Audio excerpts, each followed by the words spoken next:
నమస్తే, welcome to GT media. నేను మీ అంజీ. అయితే తెలంగాణలో మున్సిపల్ ఎలక్షన్స్ పూర్తయినాయి. గెలుపొందినటువంటి వార్డ్ మెంబర్స్ మనతో ఎన్నో విషయాలు మాట్లాడడానికి ఈరోజు మన ముందు ఉన్నారు. ఈరోజు మన నాగర్ కర్నూలు జిల్లా జయప్రకాష్ గారు చారి గారితో ఉన్నాము. ఆయన ఇక్కడ చూసినటువంటి సమస్యలు ఏంటి, గతంలో ఎట్లుండే, ప్రస్తుతం ఎట్లా ఉందనే విషయాలు మాట్లాడదాం. నమస్తే అన్న. నమస్తే అన్న, ముందుగా కంగ్రాచులేషన్స్, గెలిచారు. అయితే మీ వార్డులో మొన్న ప్రచారానికి వెళ్ళినప్పుడు డోర్ టు డోర్ ప్రచారం చేసినప్పుడు ప్రజల్లో గతంలో ఉన్నటువంటి సమస్యలు ఏమన్నా చెప్పారా, లేకుంటే ఈ 2 ఏళ్లలో కాంగ్రెస్ పార్టీ వచ్చిన తర్వాత ఉన్నటువంటి సమస్యలు చెప్పారా? గతంలో కేసీఆర్ చేసిన అభివృద్ధి పనులే ఇంకా కొనసాగుతున్నాయి. అతను చేసిన పథకాలే అమలు అవుతున్నాయి. కొత్త ప్రభుత్వాన్ని పథకాలు చెప్పారు కానీ అవి పూర్తి స్థాయిలో ఇంప్లిమెంట్ చేయలేదు. ఇంకా చేసిన వాటి కూడా అందరికి అందలేదు. కాబట్టి కేసీఆర్ ప్రభుత్వమే బాగుంది అని అంటున్నారు. మీ వార్డులో ఎలాంటి సమస్యలు అంటే సీసీ రోడ్లు కాదు, ఒక మేనిఫెస్టో ఉంటది. మీరు ఎంతో కాలం నుంచి ఇక్కడ ఉంటున్నారు, మీకు ప్రతిదీ తెలుసు. అవును. అయితే ఈ కాలనీలో ఎలాంటి సమస్యలు ఉన్నాయి? ప్రధానంగా ఈ ఏరియాలో రోడ్లు ఇంకా ఇన్కంప్లీట్ ఉన్నాయి. అది మరిజాన్ రెడ్డి సార్ మొత్తం చేశారు. ఇంకా కొన్ని ఇన్కంప్లీట్ ఉన్నాయి. అలాగే లైటింగ్స్, పోల్స్, స్తంభాలు, మరి డ్రైనేజ్ ప్రాబ్లమ్స్ ఇంకా కొంచెం ఇన్కంప్లీట్ కాలేదు. ఎందుకంటే కొత్త ప్రభుత్వం వచ్చినాక అభివృద్ధి అనేది ఆగిపోయింది. అది ముందుకు తీసుకుపోవడానికి ఇంకా చొరవ చూపడం లేదు. ఇప్పుడు మనం గెలిచినాం కాబట్టి స్థానిక ఎమ్మెల్యేలతో మాట్లాడి పెండింగ్ పనులన్నీ ముందుకు చేయాలి అనుకుంటున్నాం. అయితే ఇక్కడ ప్రతి ఏరియాలో 2 వర్గాలు ఉంటాయి. గతంలో చూసుకుంటే బీఆర్ఎస్ పార్టీ ఉన్నప్పుడు సర్పంచ్ ఓట్లప్పుడు 1 సైడ్ ఉన్నది. మొన్న ఈ గవర్నమెంట్ వచ్చిన తర్వాత గ్రామాల్లో కూడా సగానికి సగం రావడం అంటే ఎంతో వ్యతిరేకత మొదలైందని చెప్పేసి ఒక హింట్ ఇచ్చినట్టు ప్రజలు. మరి నిజంగానే అంత వ్యతిరేకత ఎందుకు వచ్చింది అనుకుంటున్నారు? ఇప్పుడు లేనిపోని హామీలు ఇచ్చేసి ప్రజలకు 6 గ్యారెంటీ పేరుతో మభ్యపెట్టి అధికారంలోకి వచ్చారు. తర్వాత గృహజ్యోతి పెట్టారు. అది కూడా పూర్తి స్థాయిగా అందరికీ రాలే, కొంతమందికి వచ్చాయి. ఇంకా కేసీఆర్ పింఛన్ 4,000 చేస్తున్నారు. ఆ కేసీఆర్ పెట్టిన 2,000 వస్తున్నాయి. కాబట్టి పథకాలు ఏది మటకం ఇంప్లిమెంట్ అవుతలేదు. అభివృద్ధి కేసీఆర్ ఉన్నంత వరకే జరిగింది. ఇంకా అభివృద్ధి అయితే ముందరికి వెళ్తలేరు. ఏడైనా దొంగ అన్నట్టు పైసలు లేవు అంటే ఎట్లా అవుతుంది? కాబట్టి ప్రజలు ఈ విధంగా కేసీఆర్ బాగుండారు, కేసీఆర్ మళ్ళీ రావాలని కోరుకుంటున్నారు. బేసిక్ గా పెన్షన్ విషయానికి వస్తే బీఆర్ఎస్ పార్టీ ఉన్నప్పుడు అప్పుడు 200 ఉండేది మొదట్లో. అవును. ఎందుకంటే ఆయన హామీ ఇవ్వలేదు. అయినప్పటికీ ఆయన 200 నుంచి 1,000 రూపాయలు, 1,000 రూపాయల నుంచి 2,000 తీసుకొచ్చింది. ఎప్పుడన్నా అనుకున్నారా 2,000 చేస్తారని? అది ఎవరు ఊహించలేదు. కానీ కేసీఆర్ చెప్పకుండానే చేశారు. చెప్పని పథకాలు ఎన్నో చేశారు. అదే పథకాలు ఇంకా ప్రజల్లో నిలిచిపోయినాయి.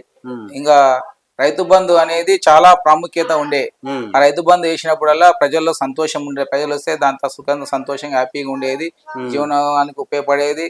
ఇంకా ఎక్కువ ఎకరాలు, ఎన్ని ఎకరాలనే వేసేది. కాబట్టి ఆ వచ్చిన పొలాలతో ఇట్లా పనులు చేసుకొని ప్రతి ఒక్క కులవృత్తి బాగుపడేవారు. ఆ రైతు బంధు వల్ల వాళ్ళకి 10 ఎకరాలు నెలకొడుకు వచ్చే అమౌంట్ తోటి వాళ్ళు ఏదైనా వాళ్ళ సార్లు ఓంగా మిగిలినప్పుడు ఏదో ఇంటి పనులు చేయించుకుంటే దాని ద్వారా కుల వృత్తులలో చాలా బాగుపడేది. ఇప్పుడు అంతా దానివల్ల రియల్ ఎస్టేట్ పడిపోయింది. కుల వృత్తులు చాలా ఇబ్బందిగా పడుతున్నారు. పనులు లేక ఏం కూలి దొరకగా చాలా అవస్థలు పడుతున్నారు. ఈ గవర్నమెంట్ వచ్చిన తర్వాత 2 సార్లే రైతు బంధు పడ్డది అని చెప్పేసి అంటా ఉన్నారు. మరి గతంలో ఉన్నప్పుడు 6 నెలలకు ఒకసారి పడుతుండే. మరి రైతులు ఆ డబ్బులు వస్తున్నాయంటే కూలోళ్ళకో, పిండి సంచులకో, దానికో దీనికో వాళ్ళకి అవసరానికి పడేది. ఇప్పుడు ఎట్లా ఉంది సిచ్యువేషన్? ఇప్పుడు ఇస్తున్న 5 ఎకరాలకే వాళ్ళకి అర్ధ ఎకరాకి 2 ఎకరాల వరకు పడ్డాయి. ఫుల్ఫిల్ గా 5 ఎకరాల వరకు కూడా ఇంకా చాలా మందికి పడలేదు. అది కొన్ని గ్రామాల వరకే పరిమితం ఉంది. అన్ని గ్రామాలకు పడతలేవు. కాబట్టి ఆ విధంగా రైతులు చాలా ఆందోళనకరంగా మళ్ళీ ఎప్పుడు ఎలక్షన్లు వస్తాయి, ఎప్పుడు మన కేసీఆర్ తెచ్చుకోవాలి అనే ఆలోచనలో ప్రజలు ఉన్నారు. అందుకే ఈ ఎన్నికలు, మొన్న మున్సిపల్ ఎన్నికలు కానీ, అంతకుముందు గ్రామ పంచాయతీ ఎన్నికలు కానీ 50% వరకు బీఆర్ఎస్ పార్టీ కైవసం చేసుకోగలిగింది. అయితే రాష్ట్ర వ్యాప్తంగా యూరియా కొరత అనేది ఎక్కువ మొత్తంలో వింటా ఉన్నాం. నాగర్ కర్నూల్లో ఎట్లా ఉంది పరిస్థితి? రాష్ట్రంలో ఏ విధంగా ఉందో నాగర్ కర్నూలుకి అదే పరిస్థితి ఉంది. అప్పుడు నల్లాలకు బిద్దెలు ఎట్లా పెడతాడో, ఇంకడికి కాంగ్రెస్ ప్రభుత్వంలో ఏ విధంగా చెప్పులు పెట్టి లైన్ కడుతున్నారో ఇప్పుడు అదే కంటే ఇంకా ఎక్కువ పరిస్థితి ఉంది. ఏదో మళ్ళీ కొత్త యాప్ తెచ్చారు, ఆ యాప్ ద్వారా వాళ్ళకి ఏం అర్థం కాక ఇంకా చాలా ఇబ్బంది పడుతున్నారు. రైతులకి చదువుకోరు, రైతులు అంటేనే ఇప్పుడు ఎడ్యుకేటెడ్ పర్సన్స్ గారు ఇప్పుడిప్పుడే చదువుకుంటున్నారు. అయితే ఈ ముసలోళ్ళందరికీ ఆ కొత్త యాప్ తీసుకొచ్చి అందులో లాగిన్ చేసుకోవాలి, అందులో అప్లై చేసుకోవాలి అని చెప్పేసి తీసుకొచ్చారు. దానివల్ల రైతులందరూ నిజంగానే ఇబ్బందుల పాలవుతున్నారు, చాలా ఇబ్బంది పాలవుతున్నారు. దానికి ఒక ఆర్గనైజేషన్ పెట్టేసి వాళ్ళకు ఫోన్లే ఉండవు, చాలా మందికి ఫోన్ లేని వాళ్ళు యాప్ లో ఎట్లా డౌన్లోడ్ చేసుకుంటారు.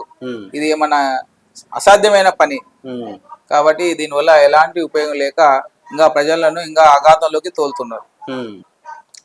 బయట చూస్తే ఓ 20 ఏళ్ళు వెనక్కి తీసుకెళ్లారు, ఓ 20 ఏళ్ళు ముందల ఉంటుండే తెలంగాణ, ఈ రోజు ఇంకో 20 ఏళ్ళు వెనక్కి తీసుకెళ్లారని చెప్పేసి ప్రచారం జోరుగా సాగుతా ఉంది, బయట అంటా ఉన్నారు. అది నిజమే అంటారా? 100%. ఎందుకంటే కేసీఆర్ 60 ఏళ్ళ 70 ఏళ్ళ పాలనని తోసిపుచ్చి అభివృద్ధి బంగారు తెలంగాణ అడుగులేశారు. అలాంటి అడుగులను వీళ్ళు లేనిపోని ఉచిత హామీలు ఇచ్చేసి దాన్ని మళ్ళా రివర్స్ గా తీసుకొచ్చి ప్రజలను భయభ్రాంతులు గురి చేస్తున్నారు. అభివృద్ధికి పాటుపడాలి, అభివృద్ధి ఎట్లా చేయాలి, కేసీఆర్ ఏం చేసిండు, మనం ఏం చేయాలి అనే ఆలోచనతో ఉండాలి. కానీ కేసీఆర్ మొత్తం అప్పులపాలు చేసి అని అంటున్నారు. అట్లా కాకుండా కేసీఆర్ ఇది చేసిండు, ఆ తర్వాత మిగతాది మనం ఎట్లా తీసుకుపోవాలి అనే ఆలోచనలో ఉండాలి. కానీ ఆ విధంగా లేకుండా కేసీఆర్ తిట్టుకుంటే కాలయాపన 2.5 ఏళ్ళు గడిపిండ్రు. కాబట్టి ప్రజలకు చాలా ఇబ్బందికరంగా ఉన్నారు. అయితే వీళ్ళు వచ్చిన తర్వాత ఇచ్చిన 6 గ్యారెంటీల్లో ఇందిరామల్ల ఇల్లు కావచ్చు, తర్వాత రేషన్ కార్డు కావచ్చు, ఈ బస్సు కానీ, ఈ 3 సక్సెస్ఫుల్ అయ్యింది. నెక్స్ట్ ఇంకో 10 ఏళ్ళు అయినా మేమే ఉంటామని చెప్పేసి అంటా ఉన్నారు. మరి ఎట్లా ఉంది ఇక్కడ పరిస్థితి? అదే మేకపోతు గంభీరం అంటారు దాన్ని. ఎందుకంటే ఇప్పుడు గృహజ్యోతి పథకం ఉంది, పెట్టారు, అది 100% సక్సెస్ఫుల్ అయితే కాలేదు. ఇప్పుడు మా నార్కన్లో మా రామన కాలనీ ఉంది, దానిలో 1500 దాదాపు 350 కుటుంబాలు ఉంటాయి. ఒక 200 కుటుంబాలకు వచ్చాయి, అంటే 60% వరకు ఇంప్లిమెంటేషన్ అయింది, ఇంకా 40% కావాలి. మరి జనార్దన్ రెడ్డి 10 ఏళ్ళు ఎమ్మెల్యేగా ఉన్నారు, ఈసారి స్వల్ప మెజారిటీతోనే ఓడిపోయారు. మరి గతంలో ఆయన ఉన్నప్పుడు ఎలాంటి డెవలప్మెంట్ చేశారు మీ నియోజకవర్గానికి? గత 30 ఏళ్ళగా జరిగిన అభివృద్ధి కేవలం మరి జనార్దన్ రెడ్డి 10 ఏళ్లలో చేసి చూపించారు. అండర్ గ్రౌండ్ డ్రైనేజ్ వ్యవస్థ సిద్దిపేట ఏ విధంగా ఉందో, ఇలా ట్యాంక్ బండి హైదరాబాద్ ఏ విధంగా, నార్కన్లో అలాగే ఇంజనీర్ కాలేజ్ కోసం ఆయన తోడ్పాటు అవుతుంది. ఇదివరకు ఆయన వల్ల నార్కన్లు అనేది అభివృద్ధికి సింహం ఎవరంటే మరిజనాథ్ రెడ్డి వల్లనే ఇవాళ నార్కన్ల ప్రతి గల్లీకి రోడ్లు అయినాయి. నార్కన్లకు ఒక మెడికల్ కాలేజ్ ఎస్పీఎస్ ఆఫీసు చాలా వరకు డెవలప్మెంట్ అయిందని చెప్పేసి అంటారు. చాలా వరకు అన్ని కులాల వల్ల ఆదరిస్తూ అన్ని అభివృద్ధి పథకంలో ముందుకు తీసుకెళ్లారు. ఆయన స్వల్పం ఎత్త ఓడిపోవడం వల్ల నార్కన్లకి టీ హబ్ హైదరాబాద్ ఎలా ఉందో ఇలా ఒక టీ హబ్ చేస్తాడు, ఇంజనీర్ కాలేజ్ తీసుకొస్తున్నాడు. ఇలాంటి అభివృద్ధి కార్యక్రమాలని వెనుకవాడు నవజీవన్ రెడ్డి ఓడిపోవడం వల్ల అభివృద్ధికి ఆటంకం కలిగింది. ప్రజలు కూడా ఇప్పుడు సారు కాలనీలు తిరుగుతుంటే ప్రతి ఒక్కరు చిన్న పిల్లల నుంచి స్కూల్కి వెళ్ళే పిల్లల నుంచి పెద్ద ముసలిల వరకు కూడా మళ్ళీ నీవే రావాలి, నీకే గెలిపిస్తాం అని ఏడుస్తూ ఆయనను ప్రాధేయపడుతున్నారు. డబ్బులు అందరితో ఉంటాయి, కానీ కొందరికే దయాగుండం ఉంటాయి, కొందరికి ఖర్చు పెట్టే ఉంటది. అలాంటి కోవకు చెందిన దానకర్ణుడు హరిజనాథ్ రెడ్డి. ఎందుకంటే తన సొంత డబ్బులతో పెళ్లిళ్ళు చేయడం, చాడబుల్ అన్నదాన క్యాంటీన్ ఏర్పాటు చేయడం, ఆపద ఉంటే పిల్లలకి ఎవరైనా చదువుకుంటుంటే వాళ్ళకి మెడికల్ సొంత డబ్బులు ఖర్చు పెట్టడం, ఇలాంటి అన్ని సామాజిక సేవ పరంగా దానాగుణం ఉన్న వ్యక్తి. పెళ్లిళ్ళు చేశారంట, ఎంతవరకు పెళ్లిళ్ళు చేసి ఉంటారు ఆయన? ఇప్పటి వరకు దాదాపు ఒక 3000 పెళ్లిళ్ళు చేసి ఉంటారు ఆయన సొంత ఖర్చులతో. మళ్ళీ రేపు నెక్స్ట్ టైం మళ్ళీ డేట్ ఫిక్స్ కాలేదు, మళ్ళీ త్వరలో ఈ 2 months లో డేట్ ఫిక్స్ అవుతుంది పెళ్లిళ్ళది. ఆయన ఇప్పుడు ఎమ్మెల్యేగా ఓడిపోయినా కూడా చేస్తున్నారా? మళ్ళీ చేస్తా అని చెప్తున్నారు, మళ్ళీ రీసెంట్ గా డేట్ ఫిక్స్ చేస్తా అని అన్నారు. కాబట్టి ఆయన ఉంటేనే మళ్ళీ అభివృద్ధి అనేది ప్రజలు కోరుకుంటున్నారు. నెక్స్ట్ టైం కంపల్సరీ మరి జనార్దన్ రెడ్డి నార్కల్ ఎమ్మెల్యే వస్తారు, దాంట్లో ఎలాంటి డౌట్ లేదు. మీరు ఎవరు అడిగినా పార్టీలకు అతీతంగా మరి జనార్దన్ రెడ్డి రావాలని కోరుకుంటున్నారు జనాలు. రైట్. ఆయన చాలా మంది అనుకుంటా ఉంటారు, గెలిచిన తర్వాత గెలిచిన వాళ్ళు గెలిచిన సంతోషంలో ఉంటారు, ఓడిన వాళ్ళు ఓడిన బాధలో ఉంటారు. ఓడిన తర్వాత చాలా మంది నియోజకవర్గంలో పబ్లిక్ కి దూరంగా ఉంటారు. మరి మీ నియోజకవర్గంలో మర్రి జనార్దన్ రెడ్డి గారు ప్రజలకు దూరంగా ఉన్నారా, లేకుంటే వాళ్ళకి దగ్గరగా వస్తున్నారా? అంటే స్టార్టింగ్ లో కొన్ని రోజులు సారు చేసిన అభివృద్ధి పనులకు సార్ కొంచెం బాధపడి ఒక నెల 2 నెలలు దూరంగా ఉన్నారు. కానీ మళ్ళా పెద్ద మంది చేసుకొని వస్తూ మమేకమై అందరితో కలిసిమెలిసి నేనుండా అని భరోసా కల్పిస్తూ అందరికి అండదండగా ఉంటున్నారు. రీసెంట్ గా వచ్చంపేటలో గోల బాలరాజు అనుకోకుండా బీజేపీకి వెళ్ళినా వాళ్ళకు కూడా మన నియోజకవర్గం చూసుకుంటూ మళ్ళీ వేరే నియోజకవర్గం కాన్స్టిట్యూషన్ పెట్టేసి ఒక మా నార్కల్ ఉమ్మడి మహబూబ్నగర్ జిల్లాలకి ఆయన ఒక పెద్దన్నలాగా వెలుగుతున్నాడు. మీకు రాజకీయంలోకి బీఆర్ఎస్ పార్టీలోకి ఎందుకు రావాలనిపించింది? మీరు ఎప్పుడు వచ్చారు? నేను తెలంగాణ ఉద్యమం నుంచే బీఆర్ఎస్ పార్టీలో ఉద్యమంలో తెలంగాణ ఉద్యమం పాల్గొని సకల జన సమ్మెలో మా విశ్వబ్రహ్మ సంఘంకి వెళ్ళి మెయిన్ రోడ్ లో బస్టాండ్ దగ్గర దూడ మిషన్ వేసి తెలంగాణ దారం తయారు చేశాం మేము. సకల జన అప్పట్లోనే మనం బీఆర్ఎస్ పార్టీ నుంచి ఫస్ట్ నుంచి పాల్గొంటూ అదే విధంగా పార్టీని నమ్ముకొని మనం పనిచేస్తూ 20 ఏళ్ళుగా చేసినందుకు వాళ్ళకి ఇలా బీసీ జనరల్ గా ఒక అవకాశం వచ్చింది. అవకాశంలో కాలనీ ప్రజలంతా నాపై నమ్మకం పెట్టి నన్ను ఆస్వాదించి ఇలా ముస్లా చేశారు.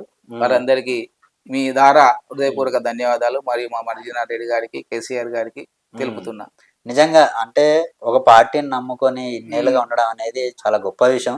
ఎందుకంటే ఈ రోజుల్లో సొంత అవసరాల కోసం పార్టీలు మారే నాయకులు ఎంతో మంది ఉన్నారు. అయినా కూడా మీరు ఒక పార్టీని నమ్ముకొని ఇన్నేళ్ళు ఉన్నారంటే గ్రేట్. ఇందులో మీకు కేసీఆర్ లో నచ్చే మంచి క్వాలిటీస్ ఏంటి? కేసీఆర్ ఒక విజన్, మన తెలంగాణనే ఒక భారతదేశంలో ఒక నెంబర్ 1 రాష్ట్రం చేయాలని తపనతో ఆయన నీళ్లు నియామకాల నిధులతో అనే ఒక కాన్సెప్ట్ తో ప్రొఫెసర్ జయశంకర్ గారి దీవెనలతో ముందుకు సాగి మన శ్రీకాంత్ చారి ఆత్మ బలిదానంతో ఆయన ముందుకు వెళ్తూ ప్రగతి పథంలో మన రాష్ట్రాన్ని ముందుకు తీసుకునే వ్యక్తి కేసీఆర్ తప్ప ఇంకా వేరే ఎవరు లేరు. శ్రీకాంతాచారి టాపిక్ వచ్చింది కాబట్టి నేను ఎందుకంటే చాలా సార్లు ఇంటర్వ్యూ చేశాను వాళ్ళ ఫ్యామిలీ మెంబర్స్ ని. అప్పట్లో ఫస్ట్ గా బలిదానం అయ్యింది ఆయన, ఆత్మ బలిదానం. అట్లా ఎలా అనిపించింది అప్పుడున్న సిచ్యువేషన్ లో? ఇప్పుడు సాధారణంగా విశ్వబ్రాహ్మణులు అనేది జాతి మనగడ కోసం 10 మంది ఉపయోగానికి ఉపయోగపడతారు. ఆ భావజాలం ఉన్న మా రోజు వీరన్న స్ఫూర్తితో అలాగే నేను ఇట్లా చనిపోతేనే ఈ తెలంగాణ సిద్ధిస్తుందని ఆయన ఆత్మహత్య చేసుకున్నాడు. ఆయన ఆత్మహత్య ద్వారానే కేసీఆర్ గారు మళ్ళీ విరమించిన నిరాహార దీక్షను మళ్ళీ కొనసాగించి తెలంగాణ రాష్ట్రం ఏర్పడే వరకు తన ప్రాధాన్యం చేసి కేసీఆర్ గారు తెలంగాణ తెచ్చారు. ఎన్నో ఆత్మ బలిదానాలు అలాగే ఎన్నో గొడవలు, ఎంతో కష్టపడితే గానీ తెలంగాణ రాలేదు. ఉమ్మడి ఆంధ్రప్రదేశ్ ఉన్నప్పుడు ఉన్నటువంటి సిచ్యువేషనే కనిపిస్తుంది. ఎందుకంటే పాలమూరు జిల్లా అంటేనే వలసలు పోయేటువంటి జిల్లా, ఎంతో కరువులో ఉంటుంది. మరి ఇప్పుడు చూస్తేనేమో ఎటు చూసినా కూడా పంటలు సస్యశ్యామలంగా ప్రతిదీ పచ్చగా కనిపిస్తా ఉంది. మరి ఏంది ఇంత మార్పు రావడానికి కారణం ఏంటంటారు? నేను చిన్నగా ఉన్నప్పటి నుంచి నా ముందర నేను బస్సులు ఎక్కించి వలసలు పోయి పాలమూరు అంటే వలస జీవులని బొంబాయికి అక్కడ పోయే వాళ్ళని నేను నా కళ్ళ చూశాను. అలాంటిది కేసీఆర్ ఒక విజన్ తో ఆ నీళ్లు నియామకాలతో ప్రాజెక్టులు చేసి అన్ని ప్రాజెక్టులు కట్టేసి ఇక్కడెక్కడ వాటర్ రావడం వల్ల ఈ ప్రాజెక్టులు కట్టడం వల్ల అన్ని పాలమూరు రంగారెడ్డి కలపూర్తి ఎత్తిపోత పథకాల కట్టడం వల్ల ప్రతి చెరువు మా చెరువు ఎండిపోయి ఉంటుండే. ఎప్పుడు 3 ఏళ్ళకోసారి నిండుతుండే. అలాంటి చెరువు సస్యమంగా ఎప్పుడు 2.5 టీఎంసీ నీళ్లు ఎప్పుడు అవైలబుల్ ఉంటాయి. వాటర్ ప్రాబ్లం ఎప్పుడు ఉంటాయి. మేము కొట్లాడేది వాటర్ లేక తాగడానికి రాత్రి 1-2 దాకా బిందె లైన్లు పెట్టేసి ఒకరోజు జుట్లు పట్టుకొని అట్లాంటి పరిస్థితి అలా నీళ్ళకు అనేది ఇబ్బంది లేకుండా చేసిన ఏకైక వ్యక్తి కేసీఆర్. కరెంటు ఉడక లేకుంటుండే, చీకట్ల రోజులు తెలంగాణ వచ్చిన రోజుల్లో, తెలంగాణ వస్తే చీకటి రోజులు అవుతాయని బెదిరించిన రోజుల్లో అలాంటి దాన్ని ఒక విజన్ తో ఎట్లా చేస్తే బాగుంటుంది ఒక ప్రెస్టేజ్ మొత్తం లైవ్ చూపించి ఏ ప్రాజెక్ట్ కడితే ఎట్లా వస్తాయి దీని ద్వారా ఏ పర్సెంటేజ్ అని ఇప్పించేసి ఈ విధంగా దాన్ని ఒక విజన్ తో కేసీఆర్ అభివృద్ధి పథకం ముందు తీసుకెళ్లారు. ఈ రేవంత్ రెడ్డి ప్రభుత్వం ఆయన ఆశయాలు తీసుకొని ముందుకెళ్తే మన ప్రభుత్వం ఇంకా ముందుకెళ్తుంది. ఇప్పుడు ఏ వ్యక్తి అయినా కొంతవరకే చేయగలుగుతారు, వచ్చే వ్యక్తి ఇంకో తీసుకుపోవాలి. కానీ అతని వ్యక్తిని దూషించుకుంటా పోతే ఆయన ఆకే స్టాప్ అయిపోతుంది, డెవలప్మెంట్ అనేది కనిపించదు. కాబట్టి ఇప్పటికైనా రేవంత్ రెడ్డి గారి ప్రభుత్వం కేసీఆర్ ని తిట్టడం మాని కేసీఆర్ ఏం అభివృద్ధి చేసిండు, అది ఏడాగిపోయింది, దాన్ని ఇంకా ముందుకు ఎలా తీసుకుపోవాలని ఆలోచించి ముందుకు తీసుకెళ్తే మన ప్రభుత్వం తెలంగాణ రాష్ట్రంగా నెంబర్ 1 రాష్ట్రంగా అవుతుంది, బంగారు తెలంగాణ అవుతుంది. ఆ కేసీఆర్ గారు అంటేనే నీళ్లు, నిధులు, నియామకాలు. అయితే కాళేశ్వరం ప్రాజెక్టు కట్టిన తర్వాత మేడిగడ్డ బ్యారేజ్ ఏదైతే ఉందో ఒక పిల్లర్ కుంగిపోయింది. అది కాళేశ్వరం కాదు కూలేశ్వరం అని చెప్పేసి ఎంతో పెద్ద మొత్తంలో ప్రచారం చేశారు. మరి ఆ ప్రాజెక్ట్ వల్ల నిజంగా రైతులకు ఎలాంటి లాభం లేదంటారా? ఇప్పుడు ప్రజల్ని ఎలా డైవర్ట్ పాలిటిక్స్ నడుస్తున్నాయి, ప్రజల్ని ఎలా డైవర్ట్ చేయాలనే ఉద్దేశంతో మేడిగడ ప్రాజెక్ట్ అంటే చిన్న ప్రాజెక్ట్ కాదు. అది 250 పిల్లర్స్ ఉన్నటువంటి బ్యారేజ్లు పెద్ద ఉన్నటువంటి ఏడో చిన్న స్వల్ప ఏ పని చేసినా గానీ ఏదైనా చిన్న మిస్టేక్ అవుతుంది అని అన్నం తింటూ ఒక మెతుకు కింద పడుతుంది. దాన్ని ఏదో పూతం చేసి దానిలో ఏదో వీళ్ళు పొందాలని చూస్తే కాదుగా. మన వర్షం వచ్చినప్పుడు ఏది కాపాడింది? కాళేశ్వరం ప్రాజెక్టు వల్లనే కదా మొన్న వర్షం నీళ్లు వృధా కాకుండా ఎక్కడెక్కడ జలాశయంలో నిండి ఇప్పుడు నీళ్లు కనిపిస్తున్నాయి. వాటర్ ప్రాబ్లం కొద్దిలో కొద్ది తగ్గిందంటే ఆ ప్రాజెక్ట్ కట్టినట్టు వల్లనే కదా. దగ్గర 150,000 ఎకరాలు కూడా పండిస్తా ఉన్నారు. ఎటు చూసినా వర్షాలు పొలాలు 3 పంటలు వేసుకొని బతుకుతా ఉన్నారు రైతులు అటు సైడ్. ఇది అంతా గ్లోబల్ ప్రచారం చేయడానికి పార్టీని బ్రష్ పట్టించి వాళ్ళు పబ్బం గడుపుకోవడానికి కాళేశ్వరం చూపిస్తున్నారు. కానీ వాస్తవానికి అయితే అంతర్జాతీయ సంస్థలకు వచ్చి రీఛార్జ్ చేసి కూడా దానివల్ల ఏం ప్రాబ్లం అని క్లీన్ చిప్ ఇచ్చేది. తర్వాత నంబర్ 1 ప్రాజెక్ట్ అలాగే తెలంగాణ ఉడంగా వరి పంటలో నంబర్ 1 వచ్చింది ఒక ఇయర్. అవును, దాన్ని అంత ముందుకు తీసుకొచ్చారు. మరి దాన్నే వీళ్ళు వ్యతిరేకిస్తున్నారు. రైట్, లేకపోతున్నారు అభివృద్ధి. ఎగ్జాంపుల్ ఇప్పుడు మా పాలమూరే తీసుకుందాం. ఎటు చూసినా పంటలే కనిపిస్తాయి. ఎటు చూసినా పంటలే, ఇంటికి ముందల పోయినా పచ్చదనం, వాటర్కి ఇబ్బంది లేకుండా అందరూ చిలకల్లో మంచిగా పొలాల పంటలు పని ఉంది, కడుపు నిండా తిండి ఉంది. ఈ రోజు 3 పీటల అన్నం తింటున్నారంటే చేసుకున్నంత ఉంది. చేతి నిండా పని తినేతోళ్ళకే పని లేదు. కానీ ఊళ్ళో భూమి ఉన్నవాడు మంచిగా పొలాల నీళ్లు తీసుకొని బోర్లు వేసుకొని అండర్ గ్రౌండ్ డ్రైనేజ్ ప్రాజెక్ట్ కట్టడం వల్ల భూగర్భ జలాలు తిరగడం వల్ల ఎవరి పొలాలు వాళ్ళు బోర్ వేసుకొని మంచిగా చక్కగా పని చేసుకొని హ్యాపీగా ఉంటున్నారు. రైట్. ఒక విషయంలో మాత్రం రియల్ ఎస్టేట్ పడిపోయింది అంటున్నారు ఈ కాంగ్రెస్ గవర్నమెంట్ వచ్చిన తర్వాత. అంతకుముందు ఎక్కడ నువ్వు తెలంగాణలో ఏ మారుమూల గ్రామానికి వెళ్ళినా 10 లక్షలకో 20 లక్షలకో 50 లక్షలకో ఎకరా పోయేది. ఇప్పుడు మాత్రం పడిపోయింది అంటున్నారు. దానికి కారణం రేవంత్ రెడ్డి గారు. ఎందుకంటే ఖజానా అయిపోయింది, ఖజానా అయిపోయి మా రాష్ట్రంలో ఏం లేదు, ఇక్కడ లంక బిందెలు వస్తే లంక బిందె దొక్కలేవని ఒక గ్లోబల్ ప్రచారం చేయడం వల్ల విదేశీ పెట్టుబడులు ఆక్రమించకపోవడం వల్ల వేరే పెట్టుబడి వాళ్ళు రాకపోవడం వల్ల రియల్ భూమి పడిపోయి చాలా మంది జీవనోపాధి కరువైంది. రాష్ట్రానికి ఏమన్నా పెట్టుబడులు వస్తేనే కదా డెవలప్ అయ్యి. మనతోటి 10 రూపాయలు ఉన్నాయి భయ్ నేను చేస్తా అంటే మనతోటి ఎవరైనా వస్తారు, మన నమ్మి మన పక్కన నిలబడతారు. మన జేబులు ఏం లేదంటే మన దగ్గర ఎవరు ఉంటారు? ఇది దీనివల్ల పెట్టుబడులు రాక రియల్ ఎస్టేట్ పడిపోవడానికి మెయిన్ కారణం ఇదే. ఫైనల్ గా మీ వార్డు ప్రజలకి మీరు ఏం చెప్పదలుచుకుంటున్నారు? ఎందుకంటే మిమ్మల్ని నమ్మి మీకు ఓటేసి గెలిపించారు, ఈరోజు మున్సిపల్లో నిలబడ్డారు కౌన్సిలర్ గా. ఇప్పుడు మా రామ్నగర్ 10వ వార్డు సభ్యులందరికీ హృదయపూర్వక ధన్యవాదాలు తెలుపుతున్నా. ఎందుకంటే ఇక్కడ లోకల్ గా కాంగ్రెస్ పార్టీ అధికారంలో ఉన్న నాపై నమ్మకం ఉంచి, మా మరిజన నమ్మకం ఉంచి, కేసీఆర్ నమ్మకం ఉంచి కారుగుర్తు ఓటేసి నన్ను గెలిపించుకున్నారు.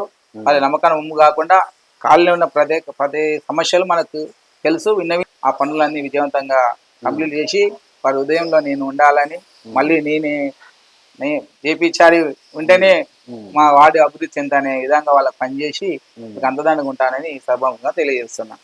రైట్, ఇది మన జయప్రకాష్ చారి గారి ఇంటర్వ్యూ. ఎందుకంటే ఉద్యమాల టైంలో నుంచే నేను ఈ పార్టీలో పాల్గొనడం జరిగింది. ఆ పార్టీని నమ్ముకొని ఉన్నాను.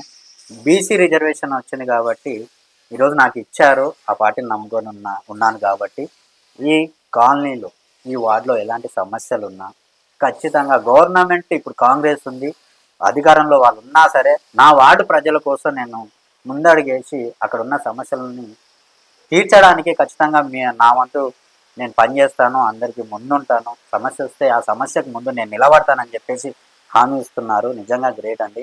మీలాంటి వాళ్ళే ఇంపార్టెంట్. ఎందుకంటే నాయకుడు సరైనడు అయితే అక్కడ పరిపాలన ఉండగా చాలా బాగుంటుంది. సో అది దానికి నిలువెత్తు నిదర్శనం అంటే మీరే. మీ లైఫ్ ఇలాగే ఇంకా ముందుకు కొనసాగాలి, మీరు ఏది అనుకుంటున్నారో అది ఖచ్చితంగా నెరవేరాలని చెప్పేసి మనస్ఫూర్తిగా కోరుకుంటున్నాను. నమస్తే.